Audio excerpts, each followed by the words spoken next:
రాష్ట్ర సమితి విద్యార్థి విభాగం మొత్తం కూడా సంఘీభావం ప్రకటించింది. వారితో పాటుగా ఆందోళన కార్యక్రమాల్లో కూడా భాగస్వాములయ్యారు. ఇక్కడ మనం అర్థం చేసుకోవాల్సింది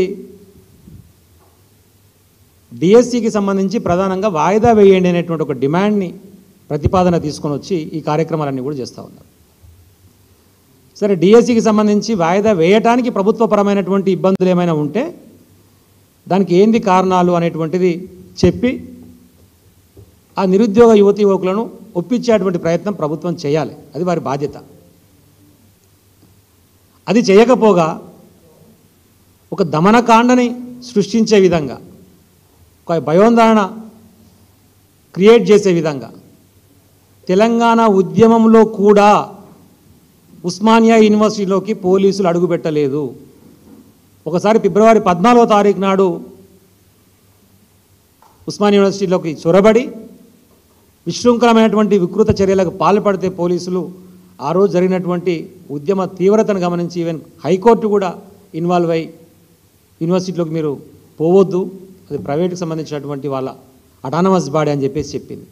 కానీ మళ్ళీ ఉద్యమ రోజులను తలదన్నే విధంగా ది గ్రేట్ త్రిపులాల్ రండ రేవంత్ రెడ్డి యొక్క పరిపాలన మళ్ళీ నిన్న యువతి యువకులను పోలీసులు వికృత చేష్టలతో ఇబ్బంది పెట్టేటువంటి పరిస్థితి నిన్న ఉస్మానియా యూనివర్సిటీలో కనపడ్డది.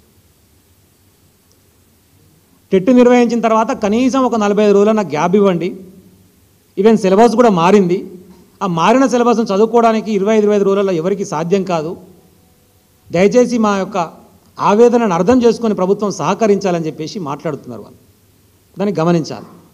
దానితో పాటుగా మొన్న ఎస్జిటీలు ఎవరైతే పదోన్నతులు పొందిర్రో, ప్రమోషన్స్ వచ్చినాయో, అవి కూడా దాదాపు 9,000 పోస్టులు ఖాళీలు ఏర్పడ్డాయి ఎస్జిటీలలో.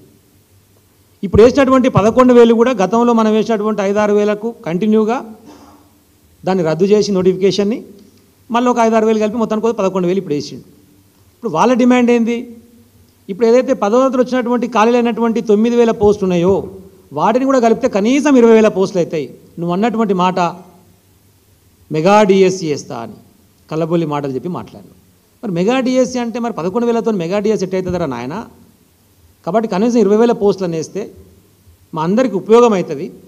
దాన్ని అర్థం చేసుకొని పోస్టులను పెంచుతూ మాకు చదువుకోవడానికి వెసులుబాటు ఇస్తూ పోస్ట్ పోన్ చేయండి అని చెప్పి రిక్వెస్ట్ చేస్తారు. వాళ్ళు చేసేటువంటి చర్యలు నిన్న అరెస్ట్ చేసి పెడితే రాత్రి 9 గంటల దాకా మహిళలు లేదు, పురుషులు లేదు, వాళ్ళకి తిండి పెట్టినోడు లేడు, నీళ్ళు ఇచ్చినోడు లేడు, అవహేళన చేసుకుంటా, అసభ్యకరంగా మాట్లాడుకుంటా, పోలీసు యంత్రాంగం కూడా ఇష్టం వచ్చినట్టు వ్యవహరించుకుంటా వాళ్ళని ఇబ్బందులు పెట్టేటువంటి ప్రయత్నం చేస్తారు.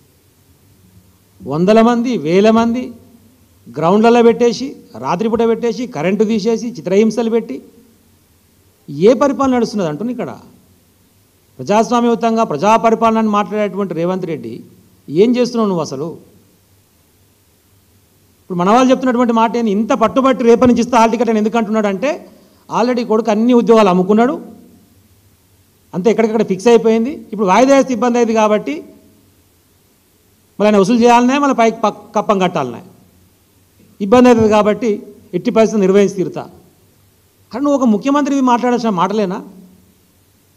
రేవంత్ రెడ్డి నేను మాట్లాడుకుంటా మహబూబ్నగర్లో, సరే వీళ్ళు వాయిదా వేయమని అడిగిర్రు, నువ్వు వాయిదా వేస్తే ఇవ్వచ్చు, లేకపోతే ప్రభుత్వపరమైనటువంటి ఇబ్బందులు ఉంటే చెప్పొచ్చు. కనీసం టెట్కు డిఎస్సికి 45 రోజుల మినిమం గడువు ఉండాలి అనేటువంటి సోయి లేదు, చదువు రాదు నీకు. మనం ఏం చేయనో, బిఏ చేయనో, ఏం చేయనో, అది కూడా చదివో సకా నాకు తెలియదు. అసలు డిఎస్సి అంటే స్పెల్లింగ్ తెలుసో లేదో, అబ్రివేషన్ తెలుసో లేదో కూడా నాకు తెలియదు. నోటికి ఏదో వస్తుంది మాట్లాడతావు. నిన్న మాట్లాడుకుంటే ఏమంటాడు? అందరిని అవమానించే విధంగా సన్యాసులేమో వాయిదా వేయాలంటారు, చదువు రాని వాళ్ళు లొల్లి చేస్తారు. వాడు మాట్లాడే మాట అంటే ఎంత అవమానకరంగా మాట్లాడుతున్న నిరుద్యోగుల మీద, చదువుకున్న వాళ్ళ మీద, ఉన్నత విద్యావంతుల మీద. సన్యాసులట. అరే సన్యాసి రేవంత్ రెడ్డి, అరే సన్యాసి నిన్నే అంటున్నా. మరి నువ్వు ఆ రోజు నిరుద్యోగుల కోసం రాహుల్ గాంధీని తీసుకొని అశోక్ నగర్లో తిప్పినప్పుడు మరి ఆ రోజు రాహుల్ గాంధీ సన్యాసా లేకపోతే రేవంత్ రెడ్డి గారి సన్యాసా అని అడుగుతున్నాను నేను. ఎవరు సన్యాసి మరి ఆ రోజు నువ్వు ట్వీట్ చేసినావు కదా, నిరుద్యోగుల ఆర్తనాదాలు వినపడతలేవా 9 ఏళ్ళకి అని చెప్పేసానా? ఆ రోజు రేవంత్ రెడ్డి ట్వీట్ చేసిండు వాయిదా వేయాలని చెప్పేసి, గ్రూప్ 1 కానివ్వండి, మిగతావి కానివ్వండి. మరి ఆ రోజు సన్యాసి వాడు అని నేను అడుగుతున్నా. నిరుద్యోగులను పట్టుకొని వాళ్ళ ఆర్తనాదాలను పట్టుకొని వాళ్ళని అవమానించే విధంగా సన్యాసులను మాట్లాడతాడు.